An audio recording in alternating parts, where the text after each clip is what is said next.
Hey y'all, welcome back. Today we're checking out UK versus USA cheese differences. What you didn't know. Hi and welcome back to another Girl Gone London video. My name is Kaylin and I'm a dual UK and American citizen. And today we're getting cheesy. Literally, we are talking about cheese. And not just about cheese, but about the differences between UK and US cheese and what we use it on and how it's processed and what flavors we enjoy. The cheesy joke was cheesy. A lot of you requested this after my potatoes and butter video, and as someone put it, keep going until we have all of the ingredients for a jacket potato. Now, before I educate you on this genuinely fascinating topic, please be patient because I did want to mention a couple of ways you could help support the channel if you're finding these niche topics. Couldn't decide between niche or niche there. Kaylin, get it together. Interesting. First option, leave a comment. Completely free, helps tell YouTube you like the video, and unless you're mean, I'll probably respond. How do you find the time? Yo, my videos get hundreds of comments. Most of them are very nice, but regardless, how do you find the time to respond to them all? There's no way. That's a full-time job. Second option, subscribe. Also completely free and helps tell YouTube you like the channel, and you don't even have to interact with me if you don't want to. Thirdly, buy me a coffee, which isn't really a coffee, but rather a small one-time donation to the channel through the link I've put in the description, which is not free, but does go towards things like editing programs and hopefully some lighting equipment so I can spend more time on YouTube videos and less time selling my body to science or however else I can think of to make money that day. Kaylin, don't sell your body, ever. Yo, Kaylin, let's help her out, right? Go to Girl Gone London and like and subscribe. And maybe buy her a coffee. Right? She's selling her body to science. Help her! Okay. We Cheddar get going. Okay, I can't. You guys, I'm sorry. These are Evan Ettinger level puns. Pretty good, Kaylin. I tried with the puns. I'm gonna leave that to you. You take care of the puns in the comments, and I will take care of an educational video about cheese. So we can all stick with what we're good at, because that's not me. Okay, first, some definitions. When I talk about American cheese in the video, for now, we're just talking about all the types of cheese made in America and considered American. We are not talking about the American cheese that you're thinking of, which, yes, isn't really cheese, and we will address that later in the video. Okay, difference number one between American cheese and British cheese is the culture surrounding it. Now, I'm not saying Americans don't enjoy cheese, but Brits love cheese. Maybe not as much as the French, but a whole lot. My evidence is from my own experience, of course, no citation needed, but also from a story I found of a US citizen who went to a meeting in the UK for work. They state, I was in an all-hands meeting with the US and UK branches of our company, and we had an icebreaker question where we shared what our first job was. When I mentioned I was once a cheesemonger, the UK employees enthusiastically started sharing how much they love cheese, favorite cheeses, disliked cheeses, etc. They even asked questions about the job, and I ended up talking about the big cheese manual we had for recommending pairings. Their reaction was surprising, because they're usually pretty reticent and stoic during these things. Anyways, it caught me off guard, and I just wanted to know if British people in general have a passion for cheese? And the answer is yes. Wow, that's funny. This guy's like, yeah, I was a cheesemonger. You were? The British people just opened up. That's good to know. I just wanted to know if British people in general have a passion for cheese?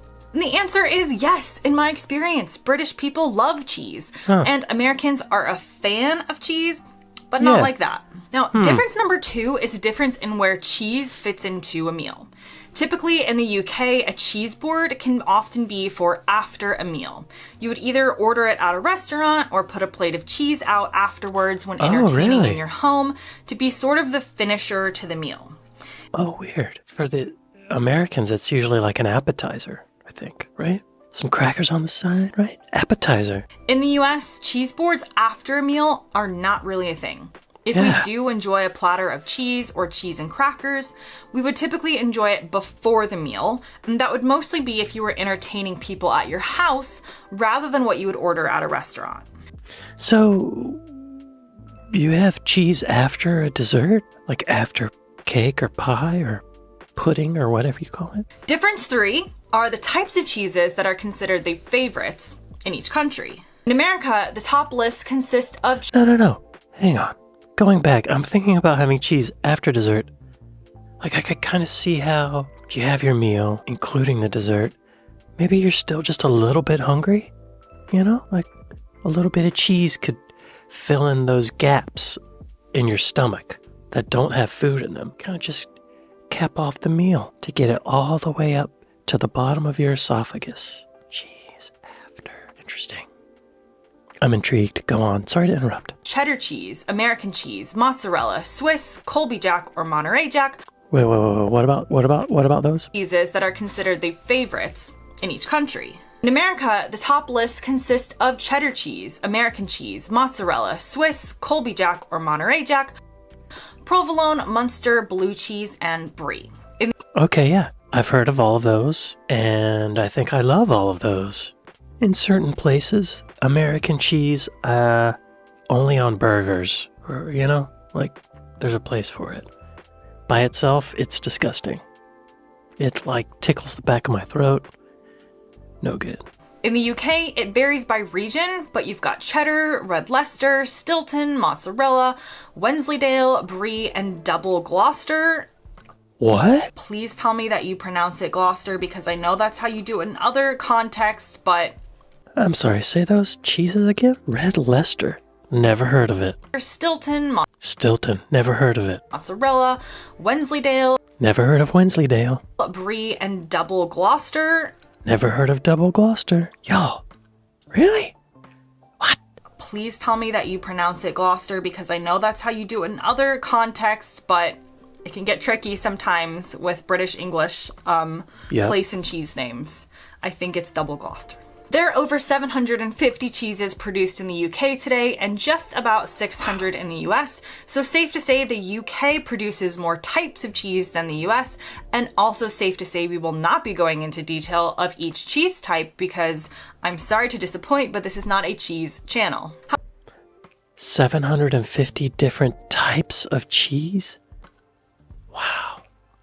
I thought there were maybe 30. I didn't know y'all were all about cheese like that. A country of 60-something million people are making 750 different types of cheese, and a country of 350 million people are only making 600 types of cheeses. There's an imbalance in the cheese world. However, leave your favorite cheese in the comments because obviously this is an important discussion that needs to be had. Yes. Now let's move on to cheddar cheese. Love it. I've given up on the numbering system now. If you didn't know, cheddar cheese originates from Cheddar, a community in Somerset, England, with gorges and caves that farmers use to keep milk cool. The myth about cheddar cheese is that it came about because a milkmaid forgot about a pail of milk in one of the caves, and when she came back, boom. Best invention ever, cheddar cheese. Take that, Robert Gare. What? Hang on. Show me on a map. Where is it? Oh, wow. Y'all invented cheddar cheese? I didn't know that. Oh, beautiful. What does that say? Fudge shop. Okay. Where's the cheese shop? Right? Oh, Cheddar Valley finest produce. Waterfall. Oh, wow. Look at that. Here's the caves. Cheddar Gorge and caves. Oh, wow. Wow, oh my god, that's beautiful. They still keep the cheese in there? They've got it lit up. Wow. Yo. Congratulations, Cheddar. I'm impressed. Oh, wow, I didn't know. Best invention ever, cheddar cheese. But how is that different from other cheese? So, is cheddar cheese just like any other cheese? You just leave it in a cave for longer? Let me hear that story again. I'm sorry, y'all. I gotta hear the story. England, with gorges and caves that farmers use to keep milk cool. The myth about cheddar cheese is that it came about because a milkmaid forgot about a pail of milk in one of the caves, and when she came back, boom. Best invention ever, cheddar cheese. But Okay. Take that, Robert Gare. To understand this reference, please watch my video on cardboard. So of course, then people start loving cheddar. King Henry II bought like 10,000 pounds of cheddar in the year 1170 because why not?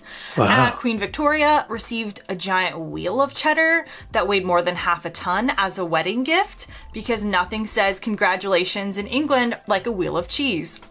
But how is it made, y'all?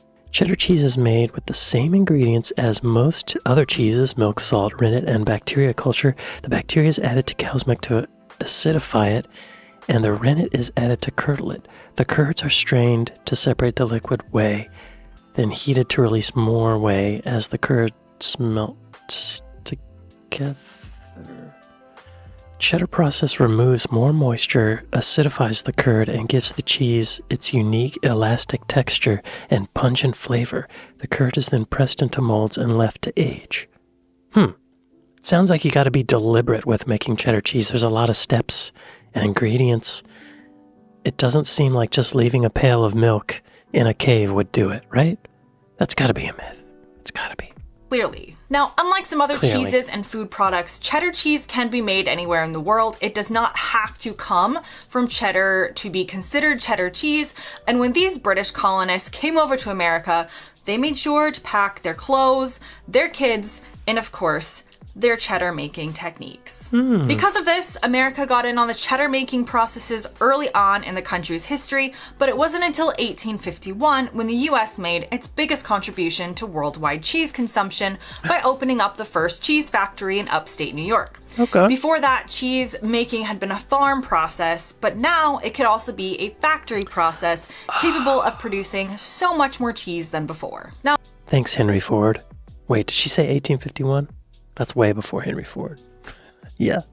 But still, thanks, Henry Ford. Be a factory process capable of producing so much more cheese than before. Now, when it comes to the cheese making process, typically American made cheeses are more mild than British cheeses, partly due to this process. For instance, it's more common in England for cheeses to be cloth bound and open air or cave aged, while many American cheeses are vacuum sealed to age, which produces a more mild flavor. Okay. And then you have the fact that cheese needs milk from cows. And as we talked about in our video on butter, cows in the UK are often grass fed, whereas US cows are often grain fed. What goes into your cow affects what comes out of your cow and into your cheese.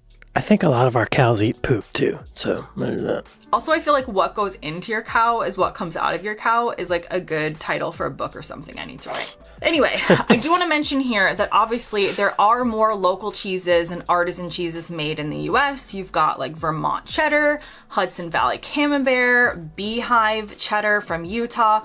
These will more closely resemble the British bar for a great block of cheese, and some have won worldwide awards.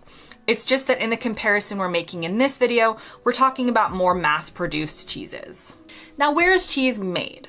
Most UK-made cheeses come from the western counties, as the west of Britain receives more rain than the east, making it good for dairy production. In the US, Wisconsin is still the main producer of cheese within the country, with California being a close second. Another difference in UK versus US cheese is the taste of the consumers of said cheese. There's no point in big US cheesemakers making extremely sharp or aged or smelly cheeses if the market doesn't demand it, and on the whole, the American market doesn't. American tastes tend to prefer more mild and creamier cheeses with less specific flavors, while British consumers, again, are arguably, and in my opinion, just factually into more intensely flavored cheese that is typically sharper and less mild. You could say this is because American palates are less advanced than the Brits when it comes to cheese. Probably. And that maybe if they were exposed to British cheeses consistently, they would then demand those. But as with everything on this channel, we have to take a look at the whole picture. So let's talk about how we use cheese in each country. As mentioned, typically cheese in the UK is enjoyed on its own. Literally picking up a chunk of cheese or slicing some off and eating that cheese, savoring the flavor, maybe on a cracker, possibly not. Of course, cheese is used in other recipes, as we know, but even when paired with other food, the taste of the cheese is special and is the accent flavor or the entire flavor. In America, even though we don't talk talk about and aren't as interested in being cheese connoisseurs as many Brits, we do like cheese, particularly when it's kind of smothered over everything. From macaroni and cheese, to cheese fries, to cheesesteaks, to grilled cheese, to nachos dripping with cheese, to pizza with extra cheese. Well. We're all about the quantity over the quality of cheese. And in that way, having a more mild flavor actually tends to work better and be less overwhelming. And again, you... That's hilarious. I don't know why it's so funny. I think because the differences between the UK and the USA are so like clear with our cheese preferences and how we use cheese. I didn't expect that. I thought I did.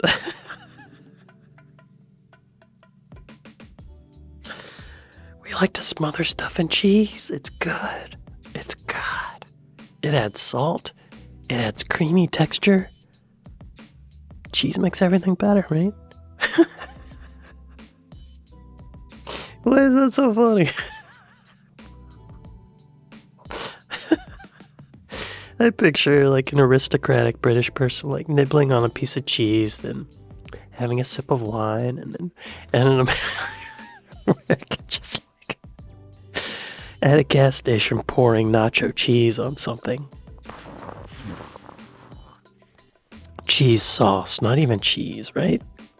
Wow. You can turn your nose up at general American cheeses and say you would never eat a single piece of cheese that wasn't properly aged in a cave in the middle of nowhere. But the American chowing down on their cheesesteak isn't really bothered that there are more intensely flavored and sharper and arguably better tasting cheeses across the pond. Yeah. A lot of Americans can't even do like blue cheese or gorgonzola or goat cheese. Like those are like, ugh. Some people just absolutely hate that stuff. I like it. But it would be weird to take a really stinky cheese and melt it and pour it over some nachos. I could, yeah. I don't know. Maybe would that be good? Or like blue cheese on a pizza? Would that work? I don't know. Another interesting way that the Americans eat cheese is local to Wisconsin and the Midwest, with Wisconsin being the cheese state.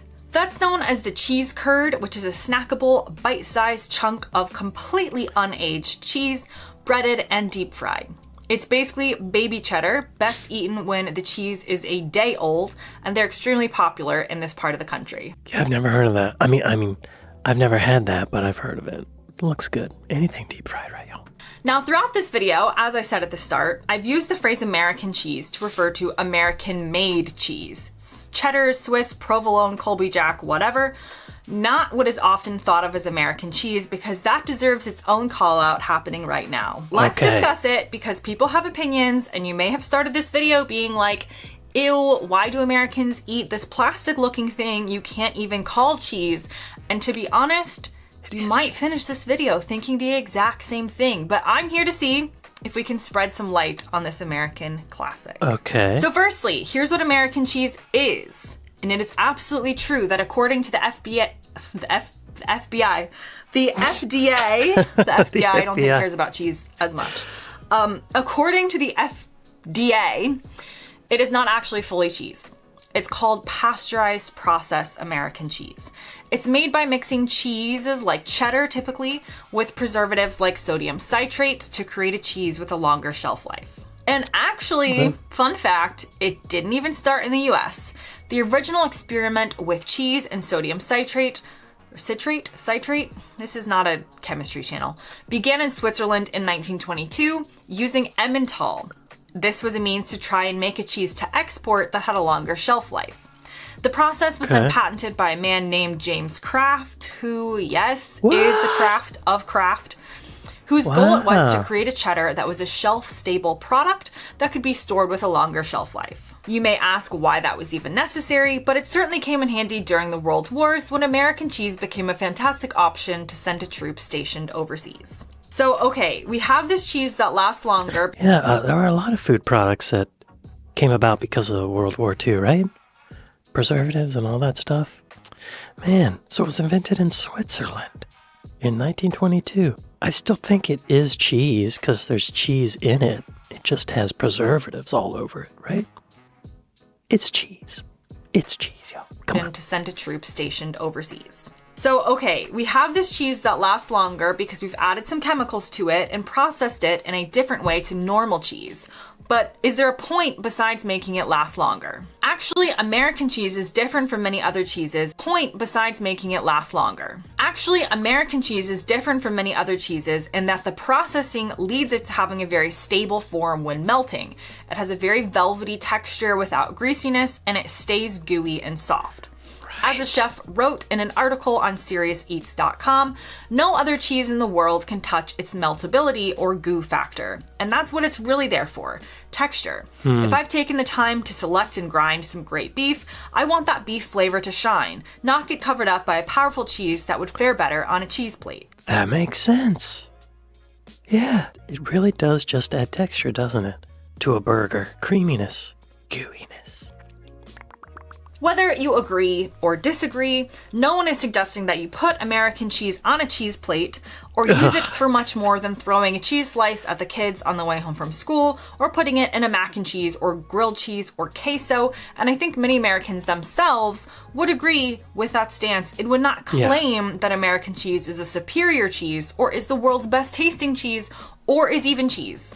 It just serves a purpose. It is cheese, then, of course, you've got things like Cheese Whiz and the cheese powder and Kraft macaroni and cheese that is so far processed, there's nothing really cheesy about it, and I can't really defend those. Yeah, I would say, yeah, Cheese Whiz is probably not cheese. I don't know for sure, but it's cheese product. Cheese-ish. Now, can you find American cheese in the UK or vice versa? I feel my British audience are sitting at their computers right now, breathing a sigh of relief that American-made cheeses are not popular with British grocery stores. You can find a couple, but with so many great British cheeses, they are not looking to import American cheeses in bulk anytime soon and are quite happy to let the Americans have them. However, for Americans watching who haven't seen inside a UK grocery store, you should know that they do sell what are typically called something like cheesy singles in most stores in the UK. These are cheese slices with the same consistency as American cheese and are specifically typically sold for burgers. Now, many American grocery stores do have more international cheese sections, and you can find many British cheeses in many American grocery stores, as they are popular for the more cheese and crackers type of dinner party crowd. They will be more expensive and might not be in a standard grocery store in the middle of rural Oklahoma, but definitely around the country there will be specialty areas within grocery stores to get your fix of some British cheeses if that's what you're looking for. Now, I feel like we've been through a lot together in this video already, and I feel like honestly I could make a part 2 of this video very easily, covering even more cheese differences to help us see how the two countries eat and make and use cheese differently. Because safe to say, it's pretty different.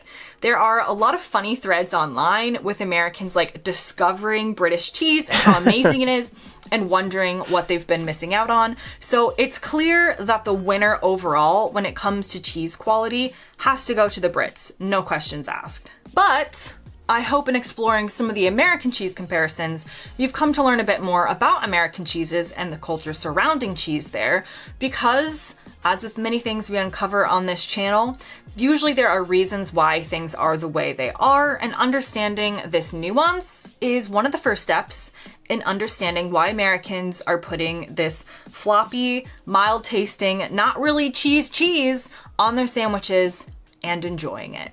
And if you want my personal opinion as someone who has lived in both the UK and the US for long periods of time, I'm a huge fan of British cheddar.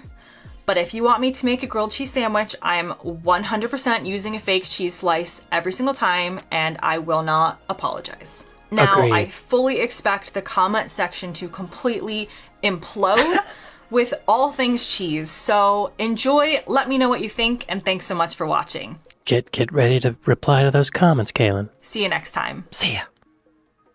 Wow. I never really thought about cheese this much. I do remember the first time that I ever heard of the Isle of Man was because there was cheese at my work as part of a catering thing, and the cheese said it was from Isle of Man, and that was a fun joke for people for a while. all the low-hanging fruit. You know what I mean? What kind of cheese is American cheese? American cheese is made by melting down chunks of cheeses such as cheddar, Colby, and or Swiss with a liquid and emulsifying agent. There's cheese in it. It just has other stuff. Right? There's cheese in it. It's a cheese blend of 3 or 4 cheeses. All the best cheeses. It's a greatest hits of cheeses. But y'all, American cheese is actually Swiss cheese. Now look at this cheeseburger, y'all. This is not good. The cheese has not melted. You don't want an unmelted piece of American cheese on your burger, right? They're missing out on what the cheese is for. Texture, right? This is a horrible cheeseburger. Horrible cheeseburger. It looks pretty though. Cheddar UK is pretty beautiful. Fun facts about cheese. 11 fun facts about cheese, y'all. I can make my own video. Cheese is a dairy. It is the resulting product of curdling milk. Blah, blah, blah, blah, blah. It takes about 10 pounds of milk to make 1 pound of cheese. Bet you didn't know that. Number 3, cheddar cheese is not naturally yellow. Gouda cheese accounts for 50 to 60% of the world's consumption of cheese. Gouda. Cheese was discovered by accident. Ancient people more than 7,000 years ago discovered cheese by carrying milk in the stomach linings of animals, which carried the bacteria rennet that curdles milk.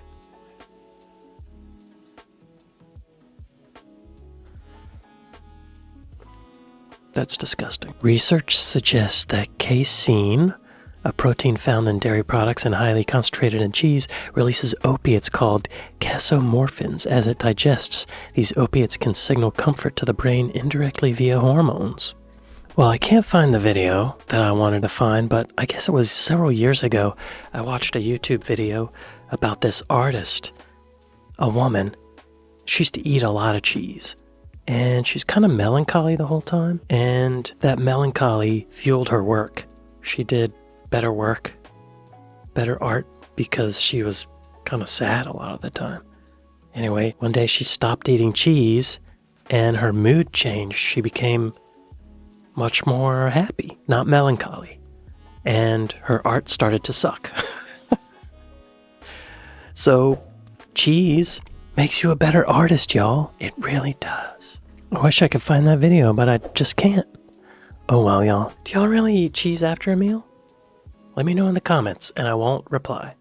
Probably. I'd like to thank my patrons. I'd like to thank my Buy Me a Coffee folks. Thank y'all for watching this with me, and I'll see you next time. Later.